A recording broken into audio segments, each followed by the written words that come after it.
लीजिए सुनिए जयशंकर प्रसाद की लिखी कहानी करुणा की विजय। वाचन समीर गोस्वामी का है। संध्या की दीनता गोधूली के साथ दरिद्र मोहन की रिक्त थाली में धूल भर रही है। नगरोपकंठ में एक कुएं के समीप बैठा हुआ अपनी छोटी बहन को वो समझा रहा है। फटे हुए कुर्ते की कोर से उसके अश्रु पहुंचने में वो सफल नहीं हो रहा था, क्योंकि कपड़े के सूत से अश्रु विशेष थे। थोड़ा सा चना जो उसके पात्र में बेचने का बचा था, उसी को रामकली मांगती थी। 3 वर्ष की रामकली को 13 वर्ष का मोहन संभालने में असमर्थ था। 2.5 पैसे का वो बेच चुका था। अभी 2-3 पैसे का चना जो जल और मिर्चों में उबला हुआ था और बचा है। मोहन चाहता था कि 4 पैसे उसके रोकड़ में और बचे रहें। 1.5-2 पैसे का कुछ लेकर अपना और रामकली का पेट भर लेगा।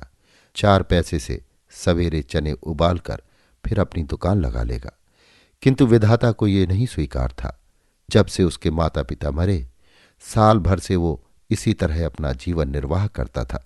किसी संबंधी या सज्जन की दृष्टि उनकी ओर न पड़ी। मोहन अभिमानी था, वो धुन का भी पक्का था, किंतु आज वो विचलित हुआ।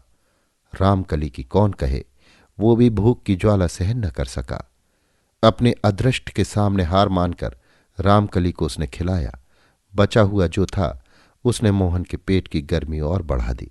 2.5 पैसे का और भी कुछ लाकर अपनी भूख मिटाई। दोनों कुएं की जगत पर सो गए।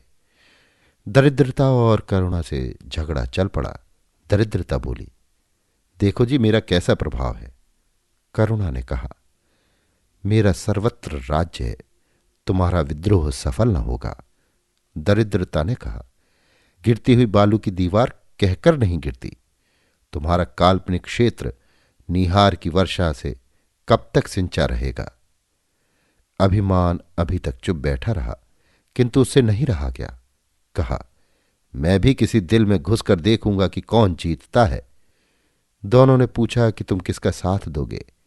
अभिमान ने कहा, जिधर की जीत देखूंगा। करुणा ने विश्रांत बालकों को सुख देने का विचार किया। मलय हिल्लोल की थपकी देकर सुला देना चाहा। दरिद्रता ने दिन भर की जमी हुई गर्द कदम्ब के पत्तों पर से खिसका दी। बालकों के सरल मुख ने धूल पड़ने से कुछ विकृत रूप धारण किया। दरिद्रता ने स्वप्न में भयानक रूप धारण करके उन्हें दर्शन दिया। मोहन का शरीर कांपने लगा। दूर से देखती हुई करुणा भी कप उठी। अकस्मात मोहन उठा और झोंक से बोला, भीख न मांगूंगा, मरूंगा। एक क्रंदन और धमाका। रामकली को कुएं ने अपनी शीतल गोद में ले लिया। डाल पर से दरिद्रता के अट्टाहास की तरह उल्लू बोल उठा। उसी समय बंगले पर मेहंदी की टटी से घिरे हुए चबूतरे पर आसमानी पंखे के नीचे मसहरी में से नगर पिता दंडनायक चिल्ला उठे, पंखा खींचो।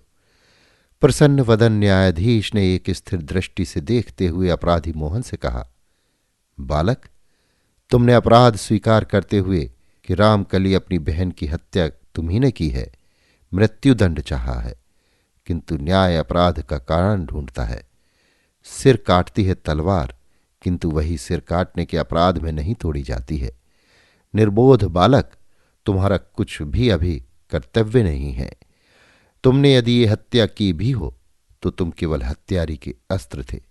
नगर के व्यवस्थापक पर इसका दायित्व है कि 3 वर्ष की रामकली तुम्हारे हाथ में क्यों दी गई। यदि कोई उत्तराधिकारी विहीन धनी मर जाता तो व्यवस्थापक नगर पिता उसके धन को अपने कोष में रखवा लेते। यदि निर्बोध उत्तराधिकारी रहता तो उसकी संपत्ति सुरक्षित करने की वो व्यवस्था करते, किंतु असहाय निर्धन और अभिमानी तथा निर्बोध बालक के हाथ में शिशु का भार रख देना राष्ट्र के शुभ उद्देश्य की गुप्त रीति से और शिशु की प्रकट हत्या करना है। तुम इसके अपराधी नहीं हो, तुम मुक्त हो। करुणा रोते हुए हंस पड़ी। अपनी विजय की वर्षा मोहन के अभिमान के अश्रु बनकर रोने लगी।